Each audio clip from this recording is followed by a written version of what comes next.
Hola, ¿qué tal? Bienvenidos aquí como cada semana en Sección Salud. Y hoy con una visita muy querida, muy esperada. Le doy la muy cordial bienvenida a Sergio Sinay. Bienvenido, Sergio. Un gusto, Carlos. Un gusto y un lujo para mí estar esta acá. cosa prolífera de Sergio Sinay de escribir El apagón moral, su flamante libro. Pero antes de compartir con Sergio sobre este material que acaba de publicar tan recientemente, necesito hacer una reflexión sobre hechos muy tristes que han ocurrido en la capital federal días pasados. Es de público conocimiento el enfrentamiento que había en el Hospital Borda. Grupos que defendían talleres, lugares de trabajo en el Hospital Borda y la policía que estaba allí trabajando. La República Argentina tiene una nueva ley de salud mental promulgada por el Congreso de la Nación bajo el auspicio de la presidenta Cristina Fernández de Kirchner 25 de noviembre del 2010, que prohíbe explícitamente, con la adhesión de la OPS, de la OMS, a los manicomios. Tenemos en la Argentina manicomios, en Buenos Aires y en las principales ciudades del interior del país. Lugares de aislamiento, como en el siglo XIX, en el 1800, se ponía a los insanos, a los enfermos mentales, en lugares fuera de la sociedad y de la ciudad porque se pensaba que están poseídos por los demonios, por el diablo. Entonces había que tener a los locos, popularmente la gente les llama loqueros, en lugares retirados. El Vieites, el Moyano y el Borda. La presidenta de la República y la ley dice que debe haber casas de convivencia, hostales, hospitales de día, lugares de medio camino. Los enfermos críticos necesitan poquitos días de internación en lugares muy especializados. También los drogadictos graves, también aquellos insanos, pero luego existen en todo el mundo, en países como Francia, por ejemplo, lugares donde las personas están urbanizadas, viven en casas de familia, trabajan en panaderías, producen bolsitas para residuos, papelería. Los insanos han dejado de ser el oprobio de la sociedad. Los derechos humanos de última generación de la Organización Mundial de la Salud mandan a incluir en la Argentina, hacemos una apología, una defensa de los manicomios. Y los grupos de vanguardia más avanzados son los que más defienden estas instituciones que deberían dar vergüenza.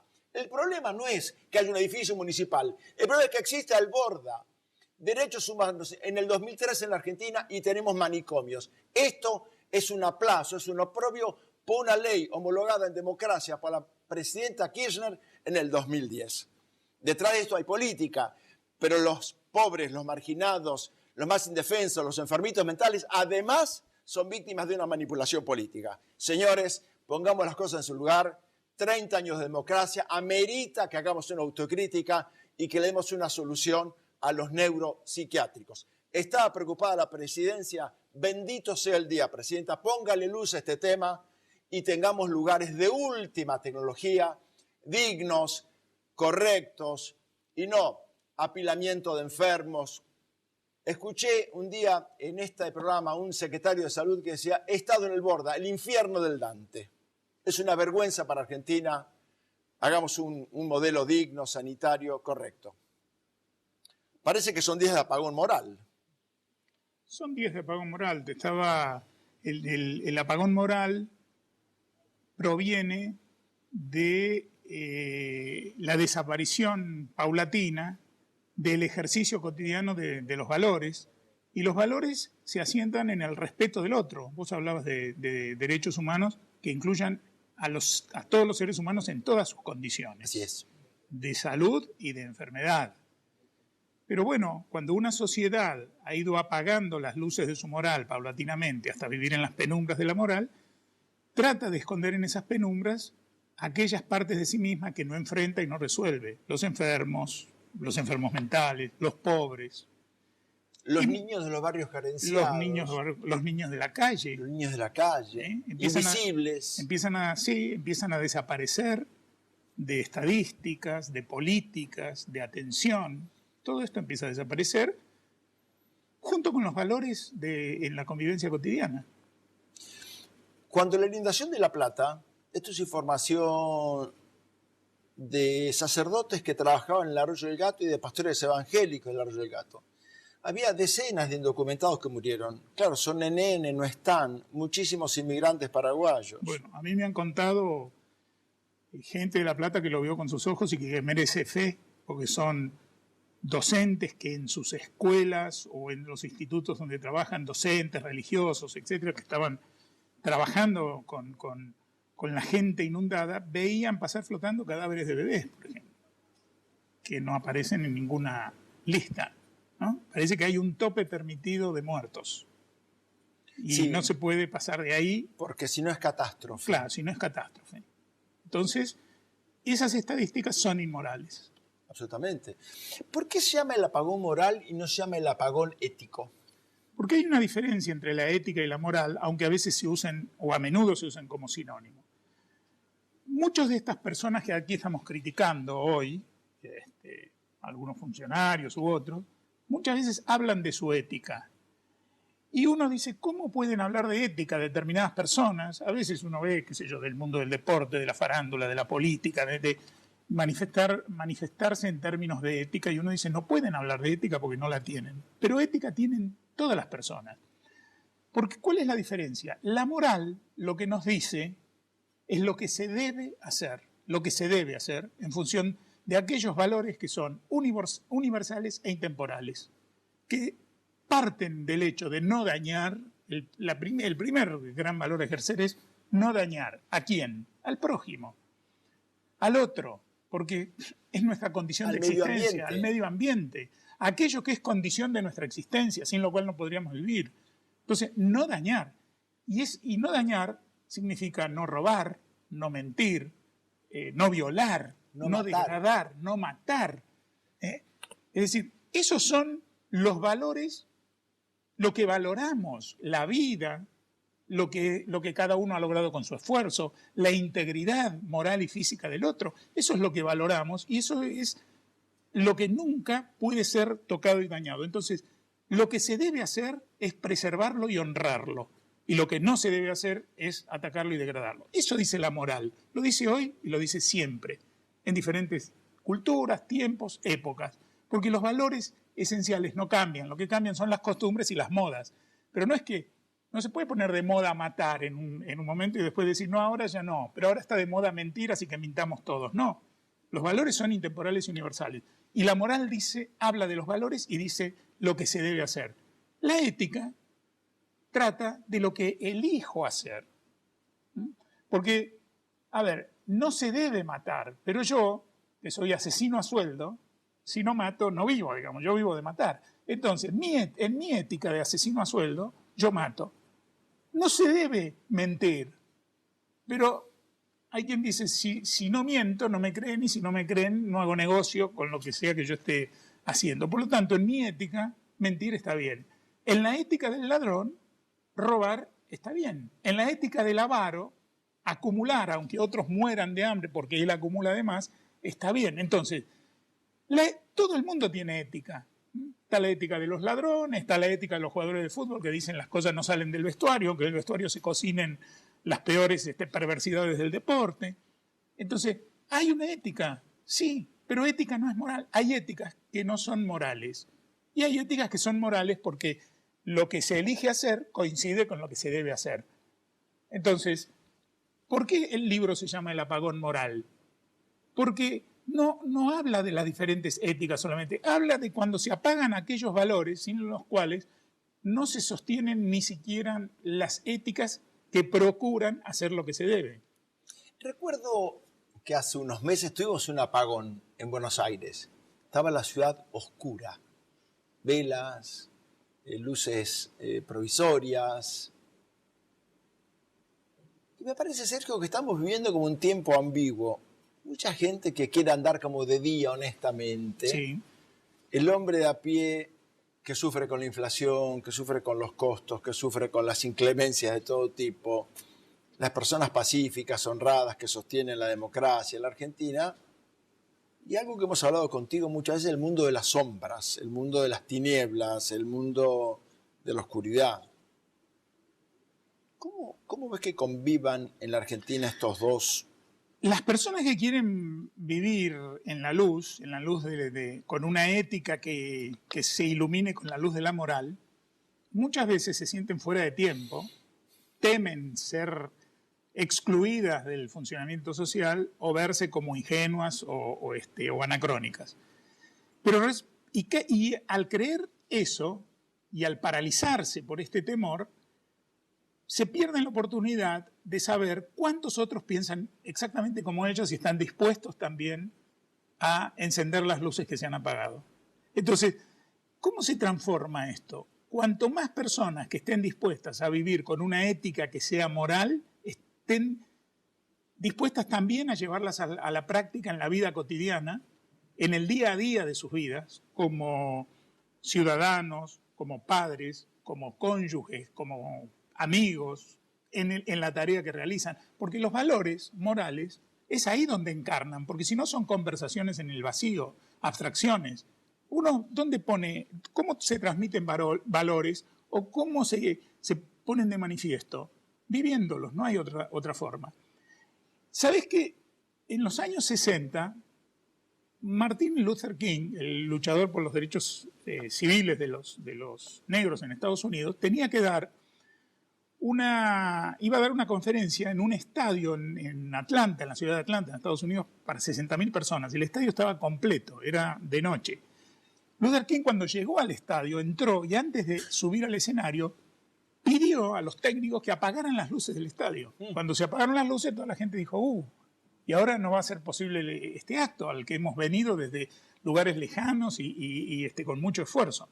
Entonces, en la oscuridad, Luther King salió al escenario, saludó, se escuchó su voz, era lo único, porque no se lo veía, preguntó si tenían encendedores, en esa época se fumaba en los estadios, se fumaba en todos lados, así que bueno, y a coro la mayoría de la gente dijo sí, dijo tome cada uno su encendedor en la mano y cuando yo cuente 3, préndalo, enciéndalo.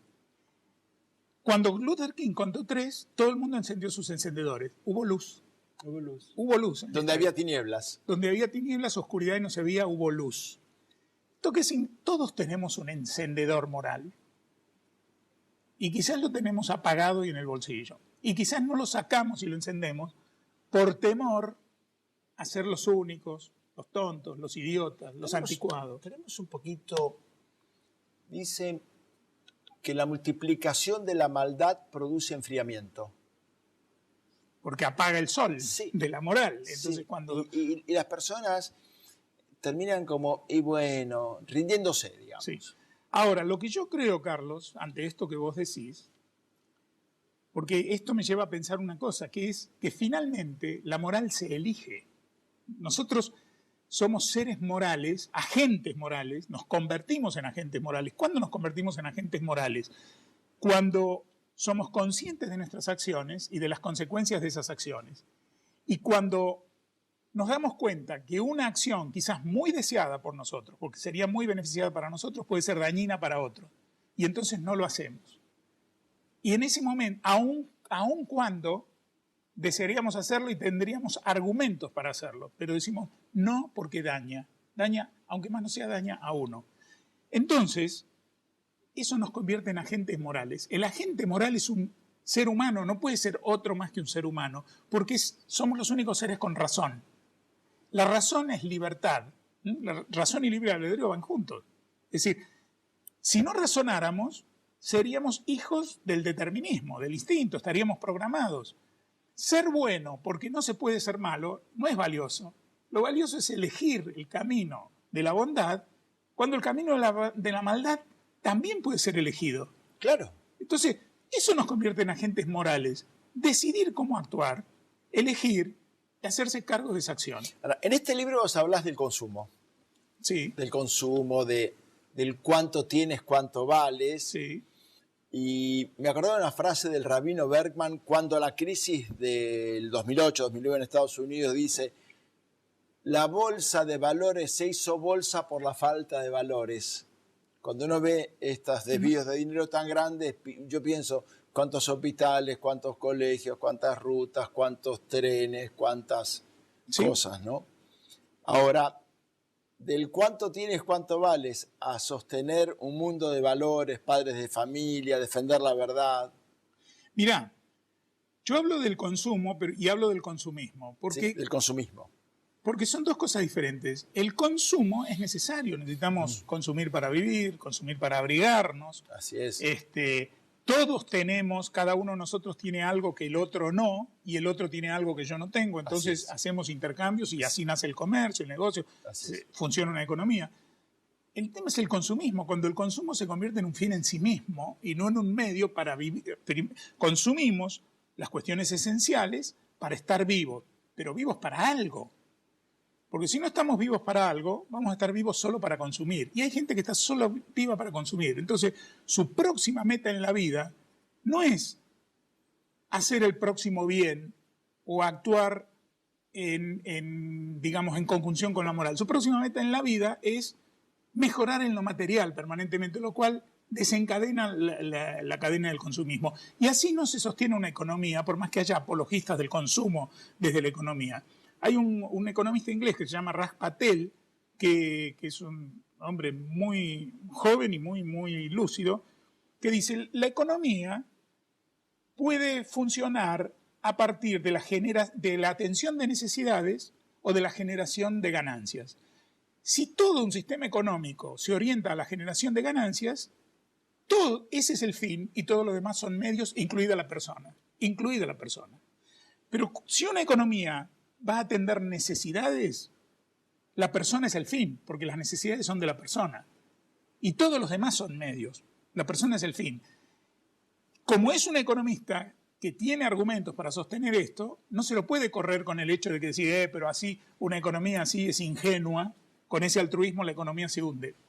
Él dice, no, la economía que atiende necesidades es una economía que tiene que ser muy eficiente y tiene que generar ganancias, pero esas ganancias tienen que orientarse a seguir atendiendo necesidades, a pagarle a personas que atienden necesidades para que las atiendan bien. La otra economía, que genera pérdidas generalmente y crisis como la de Europa, la de Estados Unidos, no importan las personas, no importa lo que se pierde, porque en definitiva son números, ruedan un par de cabezas, se hacen algunos ajustes e ingenierías, entonces, y se demuestra que son economías ineficientes e inmorales. Vivimos en sistemas económicos ineficientes e inmorales cuando podríamos vivir en un sistema económico moral y eficiente donde las necesidades humanas sean el fin a atender.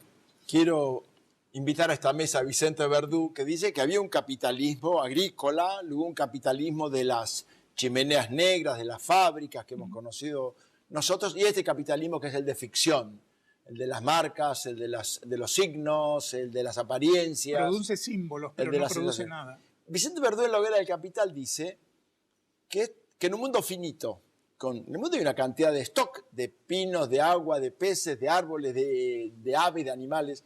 Pensar en crecimientos infinitos es de locos o es de economistas. Digamos, estas tasas de crecimiento no son humanas. Como dice Klicksberg, no es una economía con rostro humano. No está el rostro humano, no están las personas. No. Y fíjate que para estos economistas que sostienen esto, hasta tal punto se han perdido los rostros que tampoco ven el rostro de sus hijos y de sus nietos, porque hasta egoístamente podrían pensar, tengo que preservar este mundo porque es el mundo en el que van a vivir mis hijos y mis nietos, aunque solo pensara eso, con mucho egoísmo. Pero hasta se le han borrado los rostros de sus seres más cercanos, de sus hijos y nietos, no les importa, porque su ética se ha desprovisto totalmente de moral. Es la ética de los negocios inmorales. Cuando escribe Sergio Sinay El apagón moral y sus maravillosos libros, La vida plena, bueno, tantos más que vienen a mi memoria, siempre tiene una expectativa. ¿Cuál es tu ilusión, el sueño, hablando de Luther King? ¿Qué anhelás que suceda con el apagón moral? Mira, siempre que cuando escribo un libro, pienso que si a una sola persona, este libro le ayuda a pensar en algo que no había pensado y a modificar una actitud, ya tuvo sentido la escritura. Si una sola persona de las que lean El apagón moral mete la mano en el bolsillo, en su bolsillo, extrae su encendedor moral y lo enciende y lo sostiene encendido, aunque sea la única llamita en la penumbra, pero no la apaga hasta que no se vayan acercando otros que vean esa llamita como referencia, y esos otros pueden ser sus hijos, sus empleados, sus subordinados, sus amigos, sus vecinos, no importa. Si una persona enciende su encendedor, ya tuvo sentido la escritura del libro. Cuando Sergio Sinay está en la Feria del Libro, estarás y está dando, Sergio da conferencias en toda la Argentina, no le da abasto el calendario para asistir a todas las demandas. ¿Qué sentís, Sergio, cuando estás en el interior de la República dando tus charlas en la Feria del Libro? ¿Qué te dice la gente? Mira, lo que siempre digo al empezar esas charlas, que bueno, por suerte son concurridas, ¿sí? Lo que siempre siento, y es una sensación repetida, inicio mis charlas siempre con una gran esperanza. ¿Por qué? Porque yo no voy a contar chistes, no voy a presentar mi último álbum de rock chabón, digamos. No trabajo en ninguna telenovela del horario central. Yo voy a hablar de temas como la moral, los valores, la sociedad de los hijos huérfanos. Y cuando yo veo que viene mucha gente y que no solamente me viene a escuchar, sino que además de escuchar lo que yo digo, también se producen espacios de intercambio, preguntas, respuestas, la verdad que me esperanza, porque yo siempre les digo a esas personas, en esos teatros, en esos salones, que nadie está ahí por casualidad. No es que había luz y entraron.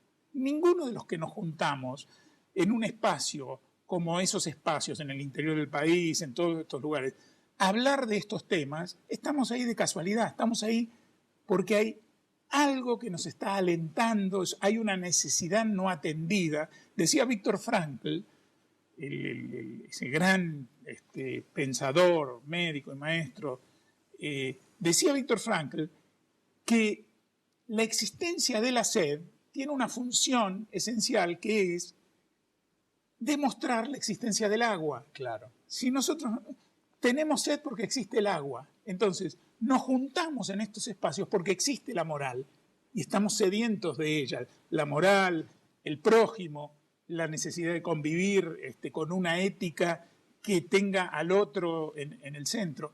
Entonces, cuando yo voy a dar una charla y la gente acude y creamos durante un par de horas ese espacio de reflexión en conjunto, la verdad que lo que me siento es esperanzado.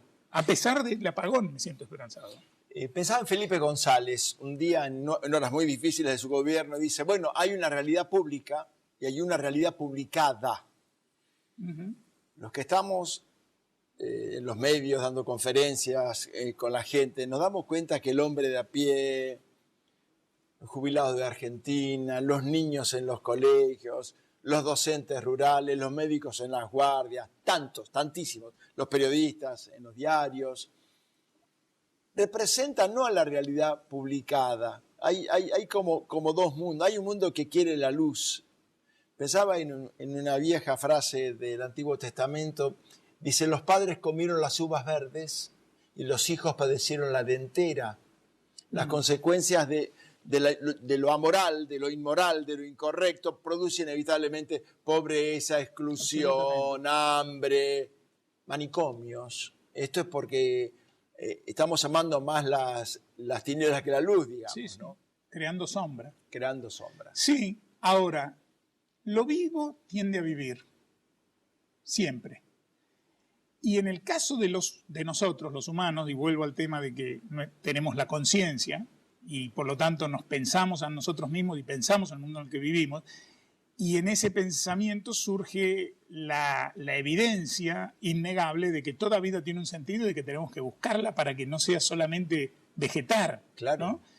Entonces, si todo lo vivo tiende a vivir, una vez que logramos mejorar las condiciones de vida, siempre nos espera la pregunta, la gran pregunta que la vida nos hace, que es ¿vivir para qué? ¿Vivir para respirar? ¿Vivir para comer? ¿Vivir para reproducirnos? ¿Vivir para comprar? No. Vivir en busca de un sentido. Vivir para trascender. Para trascender a través... ¿Y qué es trascender? Trascender es dejar una huellita en el mundo que, aunque no sea publicada, ¿sí?, sea pública, es decir, llegue al otro. Una huellita que deje el mundo un poco mejor de cómo lo encontramos. ¿Qué ser humano puede decir, no, eso está fuera de mis posibilidades? ¿Dejar el mundo mejor de cómo lo encontramos? Y que nuestra luz alumbre. Claro, pero es muy sencillo, es simplemente vivir con las reglas, las normas, las leyes, decir gracias, pedir por favor. Y qué bien que hace, ¿no? Eso hace muchísimo bien. Señor, no es difícil. Gracias por acompañarnos. Al contrario. Para cerrar esta charla tan interesante, voy a recordar al doctor Luis Chiosa, que próximamente va a estar aquí en Sección Salud presentando un libro. Y él decía, desde lo biológico, desde lo médico, que lo malo termina mal. El tumor termina en muerte. Lo malo, lo patológico termina mal. Lo malo no termina bien, lo malo termina mal. Termina siendo la verdad la que nos hace libres y ilumina nuestra vida. Sí, pero la oscuridad se puede convertir en luz. Sí, totalmente. Por eso nos reunimos aquí. Gracias por acompañarnos. Gracias a vos, Cariños a Marilén. Todo el éxito en el Apagón Moral, en la Feria del Libro. Gracias a ustedes por acompañarnos. Será hasta la próxima semana. Dios mediante. Y recuerden que primero la salud. Muchas gracias.